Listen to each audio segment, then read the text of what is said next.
Hello, नमस्कार सखींनो. उज्ज्वलाच kitchen कट्ट्यामध्ये आपल्या सर्वांचं मनापासून स्वागत. हे बघा, आज आपण हा पदार्थ बनवणार आहोत. एकदम मस्त असा आपला हा नारळी भात तयार झालेला आहे नारळी पौर्णिमेनिमित्त. तर तुम्हाला जर ही रेसिपी थोडी जरी आवडली असेल तर लाईक, शेअर आणि सबस्क्राईब नक्की करा. सबस्क्राईब केलं म्हणजे रोजचे नवीन रेसिपीचे नोटिफिकेशन पहिल्यांदा तुम्हाला येतील.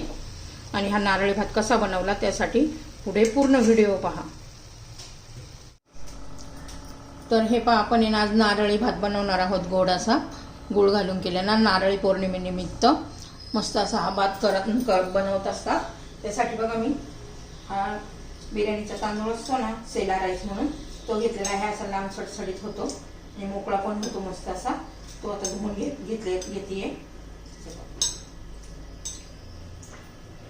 त्याच्यासाठी हे एका नारळाचं नारळ घेतला, एक नारळाचं खोबरं, आणि बघा काळे मनुके, आपले हे पिवळे मनुके आणि बदाम, हे गरम मसाले घेतलेले आहेत. हे चक्रफूल, तेजपत्ता, मिरी, लवंग आणि दालचिनी. आणि त्यासाठी लागणारा हा गुळ घेतलेला आहे. हा कलरचा गुळ आहे बघा. आता हे नारळ, हे खोबरं आहे ना, आपण हे ओलं खोबरं मिक्सरमध्ये त्याचा चव काढून घेऊया आणि नारळाचं दूध बनवून घेऊ. तर त्यासाठी पहा, आता मी मिक्सरचं भांडं घेते. याच्यामध्ये खोबरं घालून, पाणी घालून थोडंसं फिरून त्याचं चव करून काढून घेऊया. तर हे पहा, ह्या पद्धतीने आपण खोबरं गाळून घ्यायचंय. असं त्याच्यात चोथावर राहतो. चमच्याने दाबलं तरी चालेल. आता सगळं खोबरं मी असं गाळून घेते. तर हे पहा, आपलं नारळाचं दूध पण बनवून झालेलं आहे. 1 ग्लास झालेला आहे. तांदूळ धुवून घेतलेला आहे, खोबऱ्याचं चव काढून घेतलेला आहे. आता कढई गरम करण्यासाठी ठेवूया. आता आपली कढई गरम झालेली आहे. आता त्याच्यामध्ये तूप घालून घेऊया. 1 चमचा, तुमच्या चवीनुसार तुम्ही तूप घालून घ्या.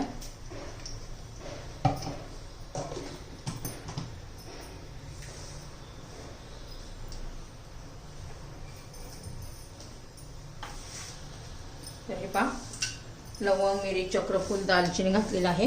तूप गरम झालेलं आहे. त्याच्यामध्ये मनुके, बदाम वगैरे घालून घ्यायचे. तुमच्याकडे काजू आणि काय असतील ड्रायफ्रूट्स, ते पण घालू शकता. सर्व तुपामध्ये चांगले असे तळून घ्यायचे. ते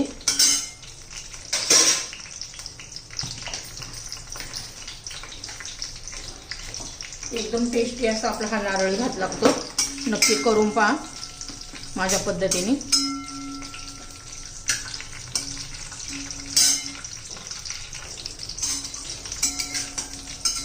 छान असे फुललेले आहेत बघा आता मनुके ते. आता आपण हे नारळाची चव घालून घेऊया. चोखा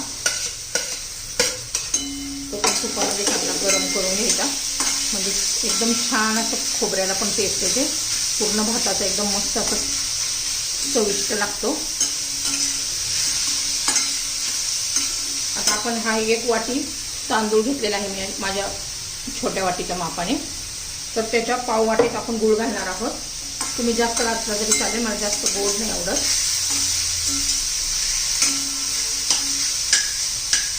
मस्त असं परतून घ्यायचं आहे खोबरं तुपामध्ये.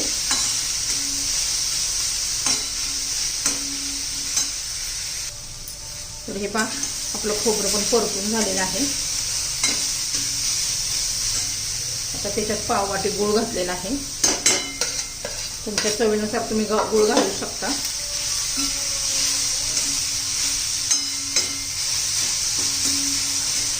आपले तांदूळ घालून घेऊया.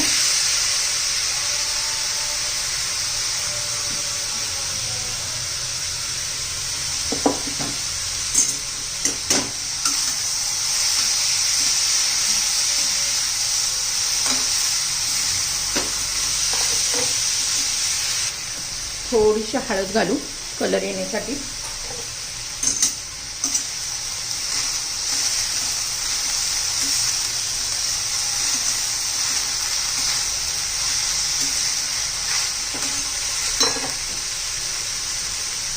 आता नारळाचं दूध घालून घेऊया.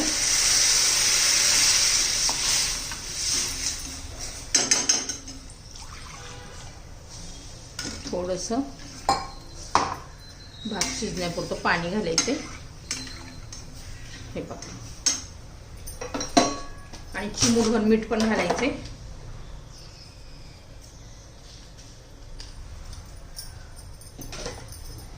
कोणत्याही गोडीच्या पदार्थाला चिमूटभर मीठ घातलं ना तर त्या पदार्थाला अजून टेस्ट येते. थोडीशी वेलची पावडर पण घालायची. आणि आता शिजू द्यायचा.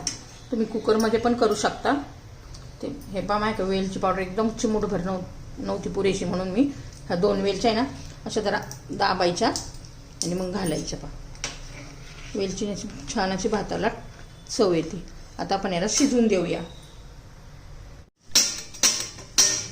तर हे पहा, आपण आता झाकण काढून चेक करूया भात झालाय का. बघा किती मस्त असा आपला हा नारळी भात तयार झालेला आहे. हे बघा, मस्त असा शिजलेला आहे.